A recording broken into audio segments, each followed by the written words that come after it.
fueling violence in America. You jihadist, we know what you are. You're a traitor. It's important that people understand these are not isolated incidents, and they're not separate from Trump, the big lie, the insurrection. By a show of hands, who has had their life threatened?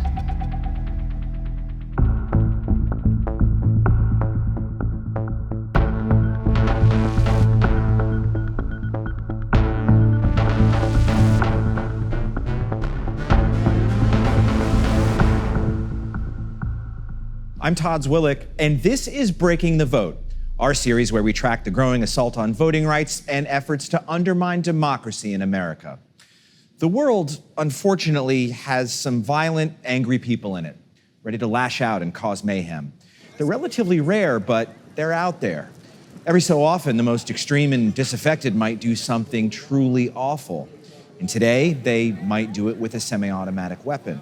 But what happens when the most deranged and violent people get their delusions affirmed by an elected leader with the legitimacy of public office?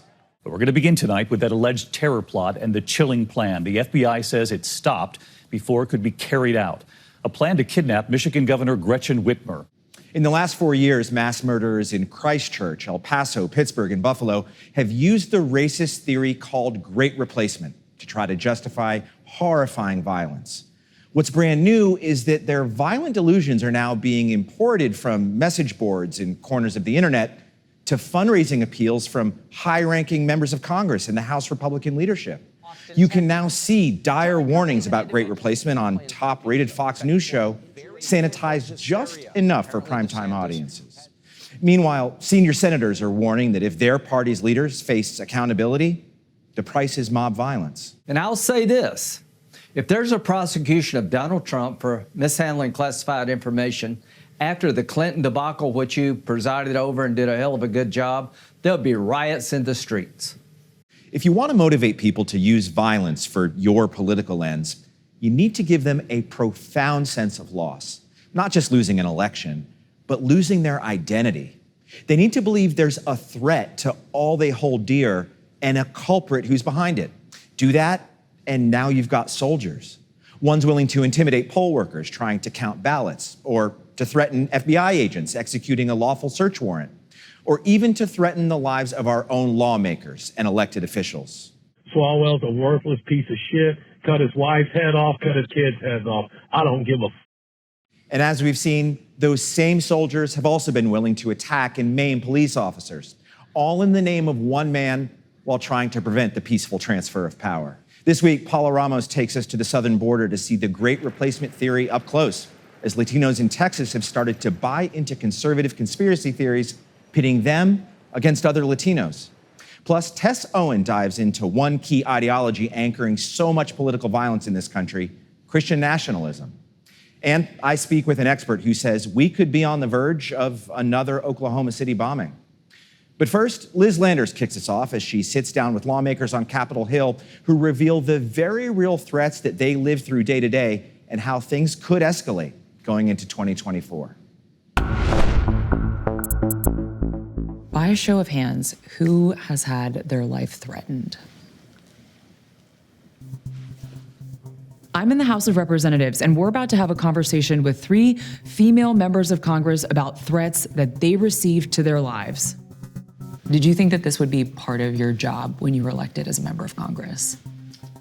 Well, I've had death threats before as an activist, and so I have had to go through that, but I've never had somebody show up at my door with a gun, and I think that was a completely new experience of having your personal space violated in that way.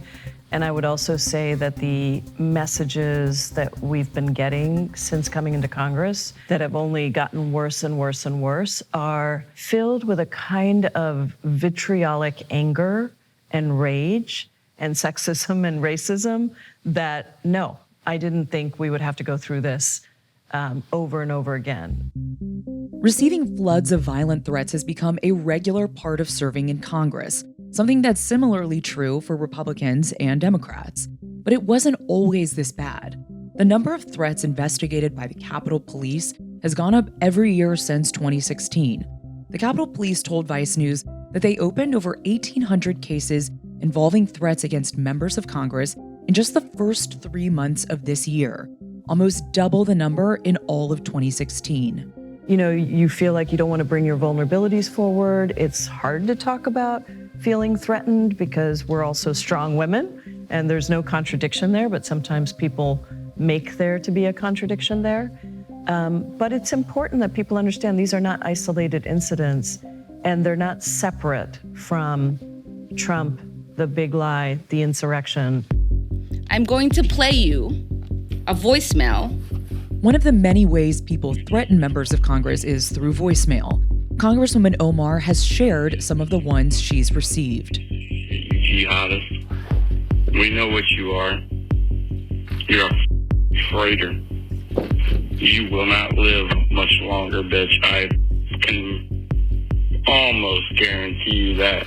Tell me if you guys thought that this was going to be a big part of your job when you started. I know you've been serving in Congress a little longer, Congresswoman Lee. Well, I was also an activist, and I was a community worker with the Black Panther Party. And so it's never stopped for me, being threatened in the 70s when I was a community activist. In many ways, death threats came from places I didn't even know where they were coming from. So fast forward to being elected to Congress. Yes, of course, you know, after I voted against the authorization to use force, I was called a traitor.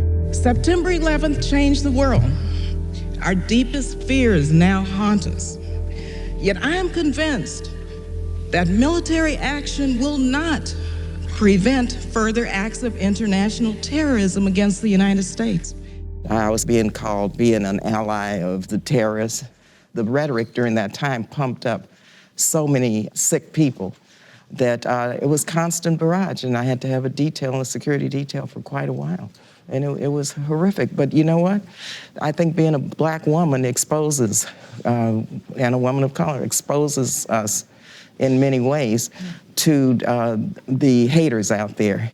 It's very tragic that in this day and time here in Congress, you know, my sisters here have to deal with this also, because you would think by now we would have figured out a way to address white supremacy and the hatred and the racism in this country, and we haven't.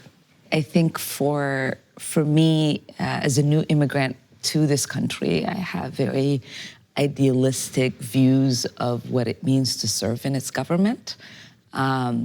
You know, that we are different than other countries. And I didn't experience death threats or deal with a lot of the vitriol that Barbara and Pramila had dealt with.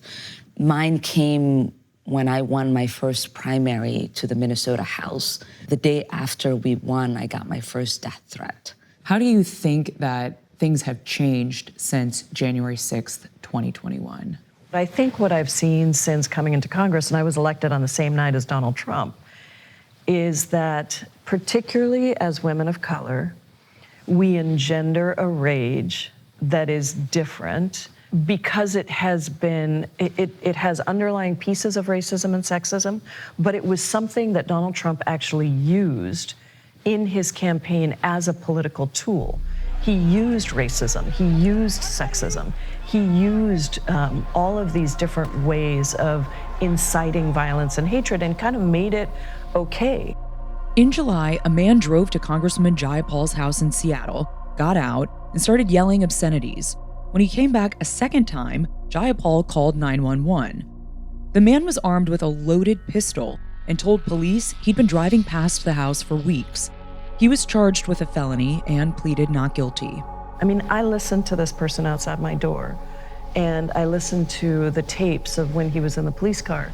And there is an anger around institutions that leads somebody to say, well, the institutions can't serve me, and therefore I'm going to take it into my own hands, and I'm going to go and stalk a congresswoman whose political ideas I don't believe in with a gun, and I'm going to do everything I can to use violent rhetoric and violent action. And that is different. You know, oftentimes we know that there are these pockets of hate in society. But but they have to be exploited by someone in order for them to come to the forefront. It was around when Trump got elected, and 2 days before his election, he came to Minnesota and basically said there are, Somali refugees in your city and in your state that are taking over. With large numbers of Somali refugees coming into your state, without your knowledge, without your support or approval, and with some of them then joining ISIS and spreading their extremist views all over our country and all over the world. And so it makes sense that when people saw the celebration of my win, that they felt threatened by it, right? They're being reminded by someone who just also won the presidency, someone they look up to, say, you have to take action because these people are taking something that is yours. And that's what we have to fight against. So on January 6th, I was on the floor, and I wore my tennis shoes that day because I knew as a Black person, something was gonna go down. I wasn't sure what, but it's just, my antennas were up. And so being a Black woman in America, you're always vigilant. You're always waiting and watching, and you always know because racism and white supremacy is in the DNA of America.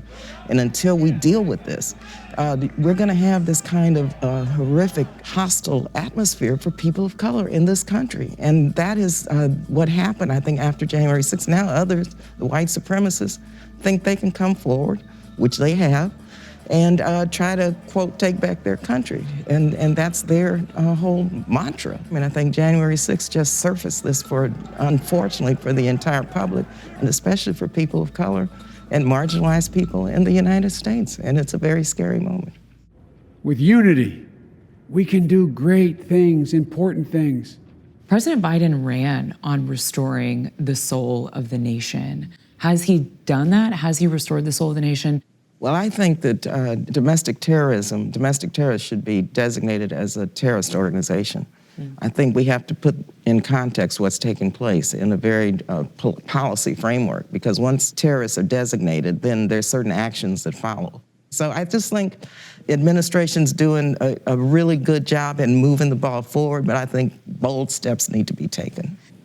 People ask me this question all the time, and I always say, at least we don't have a president that is using his voice to incite violence against members of Congress. Or communities that are vulnerable across this country. And so that is a true positive evolution since Biden has taken office. One of the things that is really important is accountability around January 6th. Everybody stay down, get down. This country is not going to heal unless we have a real accountability around January 6th. And I think President Biden has put in a Department of Justice that is actually seeking that. Do you think that leadership is listening to your concerns and the Capitol Police are helping implement more security measures? I think there's more that's happening than has ever happened. Part of the reason I also was speaking out about this is because I realized that so many members are at threat and don't even know it, haven't taken any measures at all. And so after this happened, I spoke on a caucus call, and then I gave a bunch of recommendations. We don't know who to call when something like this happens. And so there's a whole series of training and protocol in addition to the actual security needs that we have. So I have had communication with Capitol Police and with Sergeant at Arms, and the letter was sent to our leadership. And so my hope is that that will start to make a difference. But right now, I'm getting a lot of texts from members saying, what things should I think about as I put cameras in my house? So I now have set texts that I can just copy and paste to send, because that's what's happening. Wow.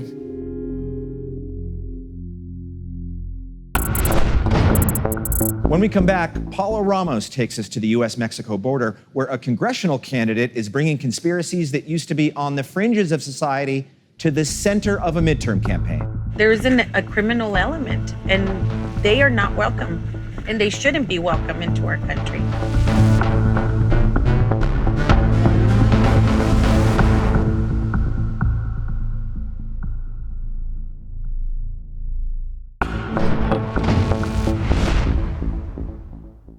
This is Breaking the Vote. I'm Todd Zwillich. Great replacement theory is the idea that global elites are importing immigrants into the U.S. to replace white people. Just a couple years ago, you'd have to visit white supremacist and neo-Nazi message boards to find people pushing it. But now, all you have to do is watch conservative news channels in prime time or listen to the stump speeches of mainstream GOP politicians to hear it. That's how a toxic conspiracy theory lives in Republican campaign strategies and in the deranged rantings of mass shooters from New Zealand to Buffalo. And what does it mean for the impulses that politicians on the right are willing to manipulate? Paula Ramos takes us to the U.S. Mexico border, where one candidate, who's Latina herself, is using great replacement to pit Latino voters against one another. Your safety begins where this fence ends. Irene Armendariz Jackson is running against one-term Democratic incumbent Representative Veronica Escobar, whose district includes El Paso. We see the catastrophe on the southern border. All I have to do is look out in my backyard and we see it every day. She calls herself the border candidate. We just followed 4 buses. They're full of illegals. America, wake up. We have an invasion in our country. Armendariz Jackson is first generation. Her parents immigrated from Mexico before she was born, and she's now married to a retired Border Patrol agent. So this is the neighborhood that I live in. Very typical. You don't see a lot of people walking, but there's times where there's a lot of men walking up and down this. There is a criminal element, and they are not welcome, and they shouldn't be welcome into our country. And how do you know that they're migrants? It's very obvious. The way they look, the way they're dressed, it's just very obvious. And what about that is scary to you? They haven't been vetted. We don't know who they are. You don't let just anybody in your house. People in El Paso, especially those that have immigrated, do not want illegal immigration, especially if they immigrated themselves and they did it the right way. The big pillar of your campaign is border security, right? Absolutely. It is what's happening at the border. Why so? The border communities are actually the ones that are going to feel the brunt of it. And I also always say, if the Democrats really cared about Hispanics, they would be completely against illegal immigration. Armendariz Jackson ran against Escobar 2 years ago, but she only received 35% of the vote. We're actually a hop and a skip away from Mexico. You're gonna literally I see literally it from the backyard. the wall over there. You're gonna see it from her backyard. Okay. But this time, she believes her messages resonate and will get her a win this November. We're walking into one of Irene's volunteers who lives directly in front of the wall. As you can see it right in front of us is Juarez. We're in El Paso right now.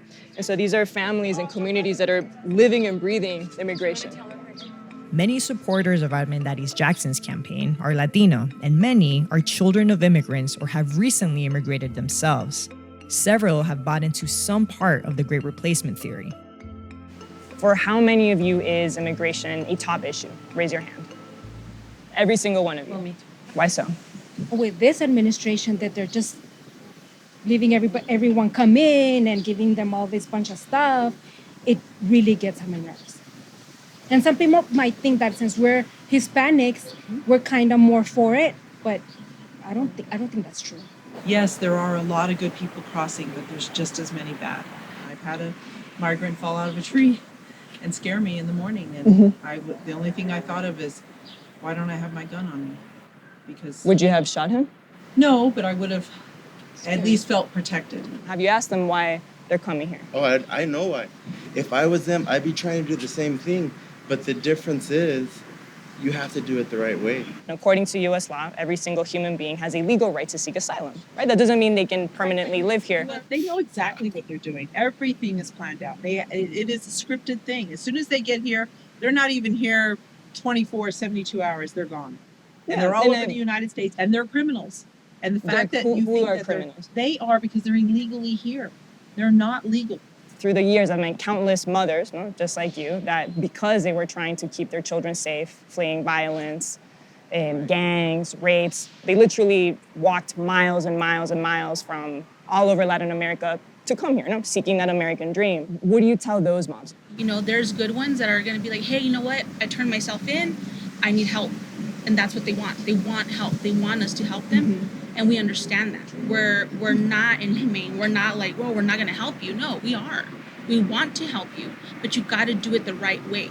Irene, when you look at your tweets, you've mentioned the word invasion at least 10 times. Do you see any danger in using a word like invasion? No, we got to call things what they are. And just like Jennifer was talking about, them being criminals because they didn't do, they went, they're breaking the law. So you're calling just to be clear, you're calling, so every single undocumented person that is in the United States, you are calling them all criminals. Yeah, they broke the law. They broke the law. Do you all see, again, any danger in using a word like invasion, and correlating migrants and asylum seekers and undocumented people to invasion? How many people have crossed our border since 2020? How many people have come through? How can you not call it an invasion? It's millions of people. It's naive of you to speak like that, like that they're not criminals. It's like sugarcoating this whole idea. I'm not going to be bound by fear. We're going to call it what it is. They're criminals by coming into the country illegally. They're illegal aliens because I refuse to change the terminology. And I don't care what side of the fence you're on. I don't care if you're a conservative. I don't care if you're a reporter on Fox or CNN. You call them what they are. They're illegal aliens because if you change the terminology, you change the law. And I'm not okay with that. But at the end of the day, let's not pretend that this isn't some type of a situation. Why aren't they letting Cubans come? But no, let me ask you that. How come Cubans... Biden's like, nope, Jen Sacco, no Cubans. Why? Because they know what communism is. And they will come here and put on a red hat and be happy. Do you believe that there's a concerted effort behind Democrats 100%. In attempting to bring more immigrants to this country in order to take them out of power? So you believe Democrats are behind this and orchestrating this? Why are they doing all that they're doing? Of course they're doing it on purpose. They're getting flown throughout our country. How does that make sense for Americans? Much more breaking the vote ahead, including why one expert on the far right is warning that America is at risk for another catastrophic episode of political violence like the Oklahoma City bombing.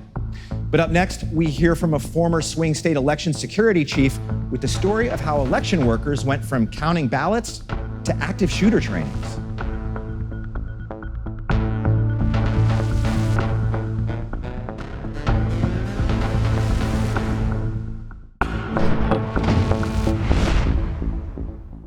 Welcome back to Breaking the Vote.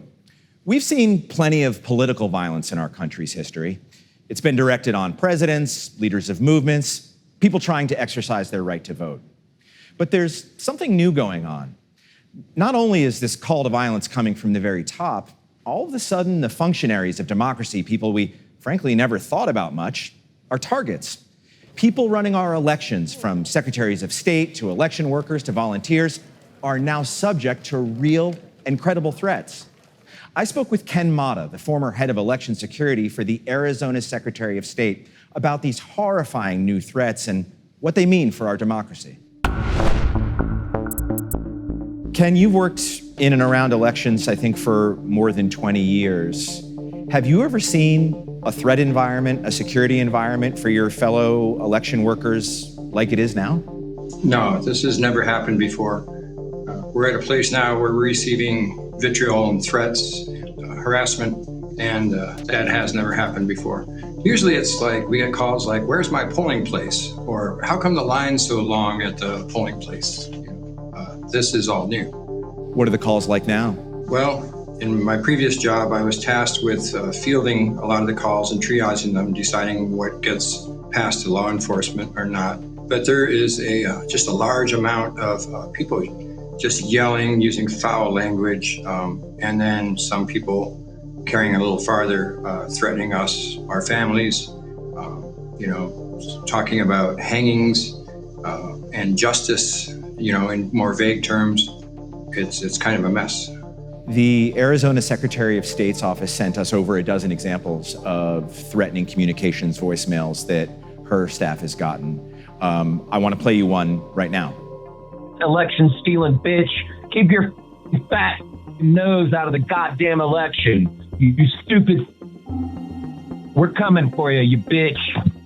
any of that, as shocking as it is, surprise you? No, that may have been one of the calls that I've already listened to and examined to deciding whether it gets to law enforcement or not. But this is what we're up against right now. Election staff across the country are dealing with this right now. As we're seeing attrition happening of the ranks of election workers, this is exactly why, for a lot of election workers, it's a good time to get out of the business. It's clear that election workers working in a county, Arizona, anywhere, didn't sign up for this kind of existence. But are they prepared for this? What does training look like now? You used to have to learn how to run the tabulators and count the ballots, I guess.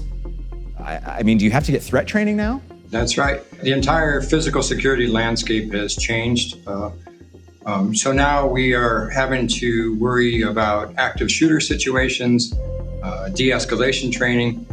These are things that are being offered to poll workers, like at the polls. Also, we're taking new looks at physical security assessments for our election headquarters or other election facilities that we're having. We didn't have to used to worry about things like armed incursions or armed protests. And now these are things that are on our radar. And I have to say, elections are very, very complicated, and you need people with experience and integrity to be running that operation for us. If we don't have that, we can no longer, in the future, possibly be guaranteeing that we're going to have the level of accuracy and fairness that we've always had in elections. So that is something we all need to be concerned about. Ken, I know that concealed carry of firearms is legal in Arizona. Is it true that you started carrying a gun when you got concerned about your own safety during the audits and all that business in Arizona? I did. I publicly stated that. And I wasn't, I'm not a big fan of carrying, but when the threats started to get real, the threats are coming in on a regular basis. When I have to go through people in front of the Coliseum where I was working as an observer for the Maricopa County political audit, I really had to carry one just to help my own security. I don't really want to imagine it, Ken, but I guess I have to ask, do you think that we're headed for a future where election workers are harmed or even killed? I think it's a miracle that we haven't had any casualties yet with election workers. I don't know how we can keep going down this road. If it gets any worse, or the interpretation of elections gets any worse, if the malinformation continues to spread, I don't see how we can go without it. I feel like something bad is going to happen. I think I'm not alone in my community when I say that. Ken Mata, thanks for joining us. Coming up, we dive into a sister theory to Great Replacement that's motivating an entirely different part of the right, white Christian nationalism. Tessa Owen joins to tell us what happens when lawmakers and militia groups start speaking the same language and working toward a common goal.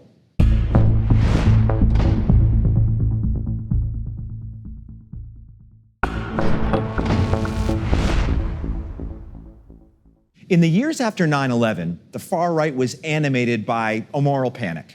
It went like this. Muslim communities across America were infiltrated by extremists who wanted to impose Islamic law, otherwise known as Sharia. For most of the people who heard this panic, whether on Fox News or online, it didn't really matter what Sharia law is or that the installation of Islamic law was never really a thing. The point is the idea that Muslims are somehow less loyal to the Constitution than everyone else, that they should be suspected for their religion, not just left alone, that they were inherently dangerous and not just normal Americans. You don't hear much about creeping Sharia on the right these days. Why? Because fear of foreign terrorists has faded since 9/11. The new moral panics are about grooming or critical race theory or trans people. But once you get past the details, a lot of the ideas are the same. As Tessa Owen reports, there's a rising force on the right that's putting Christian soldiers on the front lines of American politics. The hottest thing in the MAGA world right now is Christian nationalism. Christian nationalists say that they believe God destined America as a holy land and that they need to fight any cultural institutions, laws, or policies that they deem, quote, un-Christian. This controversial ideology seeks to merge extremism with hardline Christianity and wants to break down the walls between church and state. But it's nothing new. It's simmered on the fringes and in evangelical churches for years. And now it's being laundered into political speech by national figures. When I said that I'm a Christian nationalist, I have nothing to be ashamed of because that's what most Americans are. We're proud of our faith. The church is supposed to direct the government. The government is not supposed to direct the church. Because we are Americans and Americans kneel to God and God alone. Christian nationalism got a major boost with the presidency of Donald Trump. Many of his supporters overlooked his reported philandering and use of crass language, so they could hail him as an all-knowing, all-seeing, Christ-like figure who was being persecuted by the political establishment. And they did this for years. One study even identified Christian nationalism as the most dominant ideology among the mob who stormed the Capitol on January 6. Some rioters lugged crucifixes and prayed in the Capitol. Since then, many of these rioters have been celebrated as religious martyrs, and the former president has vowed to pardon them should he return to office. And I will tell you, I will look very, very favorably about full pardons. Christian nationalism has also worked as a catch-all for QAnon conspiracy theorists, white supremacists, and COVID truthers. The ideology lends biblical urgency to culture war issues like drag queen story hours, Hunter Biden's laptop, or critical race theory, which are viewed as dangerous, even satanic forces. And Christian nationalists are being energized by the slew of regressive opinions from the conservative majority Supreme Court, like gutting abortion rights and paving the way for prayer in schools. Now, increasingly, Americans are being told that they need to fight to restore godliness to their nation. We're at war. I like our odds as long as every one of you is committed. Get ready for battle. Put on the full armor of God.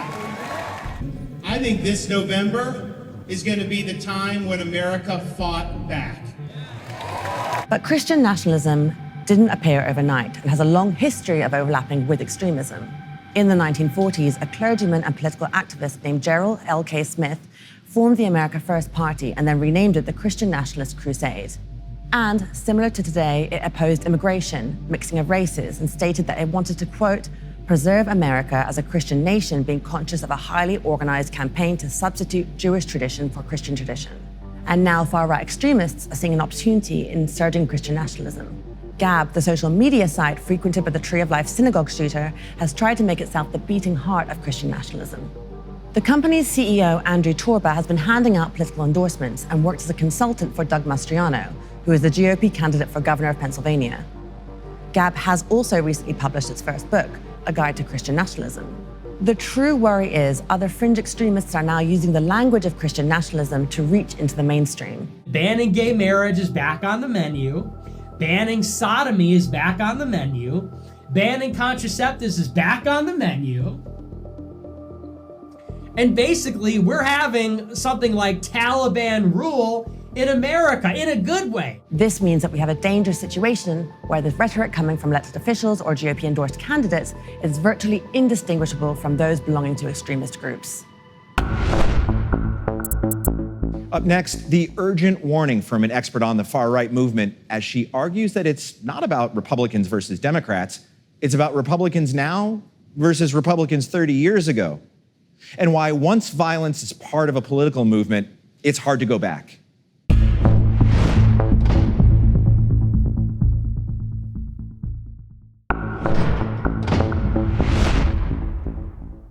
Political violence is on the rise in America. You've already seen it reshape our political system in real time, from January 6th and the reaction to Mar-a-Lago. But just last month, a man in North Dakota ran down and killed another man after what he told police was a political argument. He said the man he killed was part of a Republican extremist group. We've been in a loop of violent imagery playing out within our political system for years now. Meanwhile, more and more Americans say they're okay with political violence. More and more political speech spurs it on. And bolder extremist groups hear the call, and now you've got a recipe that experts warn is ready to explode. Nicole Hemmer is a political historian and author of the book Partisans. She's sounding the alarm on the rise of political violence in America with a stark warning. Professor Hemmer, I don't think that there's any question that we're in sort of a new era of political violence right now. Election workers are being targeted. FBI agents who get too close to Trump get targeted, of course, January 6th. But what's different now than, say, in the 90s when there was so much anti-government sentiment on the right? So there was a lot of anti-government sentiment in the 90s, but what you saw was, for instance, former presidents like George H.W. Bush coming out and resigning his lifetime membership in the National Rifle Association because they had called government agents jackbooted government thugs. And now you have a former president who embraces political violence, encourages political violence. And that difference, having the institutional support of both the Republican Party and the president, if you're somebody who's interested in enacting political violence, that's a game changer. So there was institutional support after January 6th. Kevin McCarthy, others, they expressed this disgust with the violence and even with Trump. And then it was a matter of weeks before they scurried back to support him and to bolster him. What do you think is going on there, apart from just political expediency? That part I get. What's going on under the surface that so many Republicans have basically decided not only to support Trump after that, but really to, in many ways, support the violence? So I think that we err when we put too much attention on Trump as the reason that they are moving back towards support for election conspiracies and support for political violence. The issue here is that the Republican base supports that the Republican base did not find January 6th to be that big a deal. They supported it.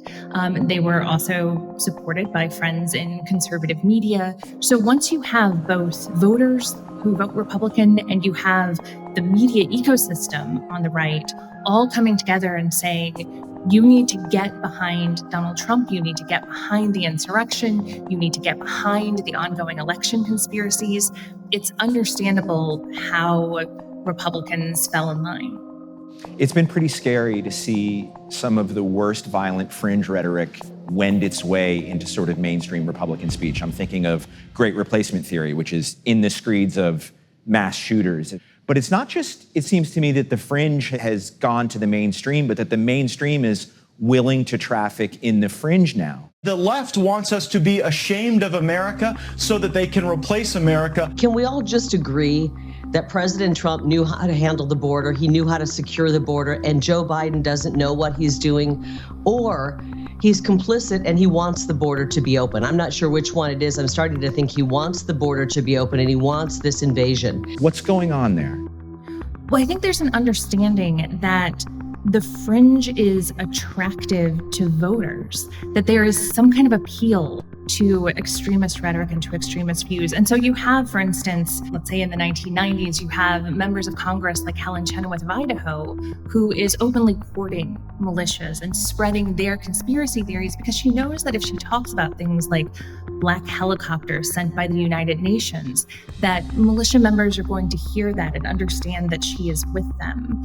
And you see that repeatedly across the 90s, the 2000s, the 2010s, that these more fringe ideas are really satisfying and interesting and provocative for the base. So much so that by this point you have Tucker Carlson, the most watched cable news host in the United States, talking about false flags and this idea that January 6th was caused by agents provocateur.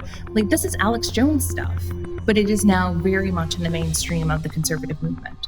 The New World Order, I guess, has read that God's going to destroy the earth the next time by fire. Not Al-Qaeda, white supremacy.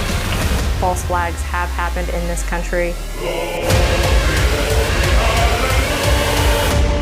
One of which may have been January 6th. His truth is marching on. Members of the Oath Keepers militia are about to be prosecuted for seditious conspiracy in federal court. Meanwhile, data leaks just recently have shown, I think, north of 550 Oath Keeper members in the ranks of law enforcement and the military. Maybe that's not so surprising, but also in the ranks of elected officials, nearly 600 of them, according to this data leak, all across the country. I'm gonna guess that that wasn't super surprising to you, though. It's not surprising. I mean, veterans, for instance, have been a big part of the white power and militia movements for decades now. If you think about something like the Ku Klux Klan, whether it's in the 19th century or in the 1920s or the 1950s, it is populated by elected officials, police officers, people who have access to weaponry, people who have access to training. It's something that we've actually seen time and again in U.S. history. And the new thing is that we're actually paying attention and noting that it is people who have the force of law behind them, who are members of these groups and are very aware of the danger that that represents. Now, there has been some political violence on the left in recent years, too. Congressman Steve Scalise, a member of the Republican leadership, was shot at a baseball practice in Washington, D.C. Just recently this year, a man was near Justice Brett Kavanaugh's house, apparently with a personal plot to assassinate him. So it's not that political violence is only on one side, but is the violence different in kind in addition to quantity? What's the difference between the violence on the right and the political violence on the left that we've seen? I mean, the biggest difference is the lack of institutional support on the left. When Steve Scalise was shot, you didn't see members of the Democratic Party coming forward and saying, you know what, maybe he should have checked his rhetoric. And if he had, different policy beliefs, maybe he wouldn't have gotten shot. You didn't have the leadership of the Democratic Party coming out and saying that Judge Gorsuch deserved to be targeted by a person. And so the lack of infrastructure, both that connects extremists and then connects extremists to political institutions, it's just very different. And that lack of institutional support, I think, makes the political violence on the left pretty different. I don't want to be overly alarmist, Professor, but I do want to be realistic. We talked about the 90s, the anti-government sentiment, and some of the violence of the 1990s. Timothy McVeigh infamously murdered 168 people in Oklahoma with a truck bomb. Are we at risk for that kind of catastrophe now? I mean, it certainly seems like all the ingredients are there. You have an extremist right that has felt empowered in recent years. You have had an increase in political violence, and you have a former president of the United States calling federal agents not just members of the deep state, but calling them the Gestapo. And that's the same kind of language that was circulating in far-right and militia circles in the early 1990s. So I think that we would be remiss to suggest that something like the Oklahoma City bombing couldn't happen again. And it might not look the same, but attacks on federal agents and attacks on federal buildings is absolutely in play, given the rhetoric that's circulating right now and given the institutional support for extremist groups, for militia groups. I think it's something we should be on guard for. Nicole Hemmer, author of Partisans, thanks for being with us. Thanks for having me. That does it for this edition of Breaking the Vote. When we're back, we'll hear from one state attorney general who says that whole kidnapping plot against the Michigan governor is actually just one part of a national militia problem. And in order to purge a political party, you first have to get rid of all opposition from within. We'll speak to a Republican lawmaker who was the victim of exactly that, plus a whole lot more. Be sure to sign up for our weekly Breaking the Vote newsletter. It's at vice.com/breakingthevote, and we'll see you next time.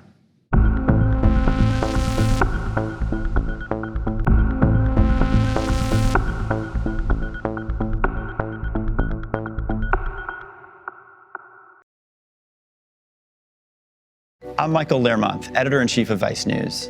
Too often, traditional news outlets shy away from the real stories and experiences of those living through global conflicts. Not Vice News. Our reporters are on the ground, fearlessly covering the human stories that shape our world. You and millions of others can continue to read, watch, and listen to Vice News for free. But we hope you'll consider making a one-time or ongoing contribution of any size at vice.com/contribute. Every contribution, no matter how big or small, helps support the journalism Vice News brings to you every day. Thank you.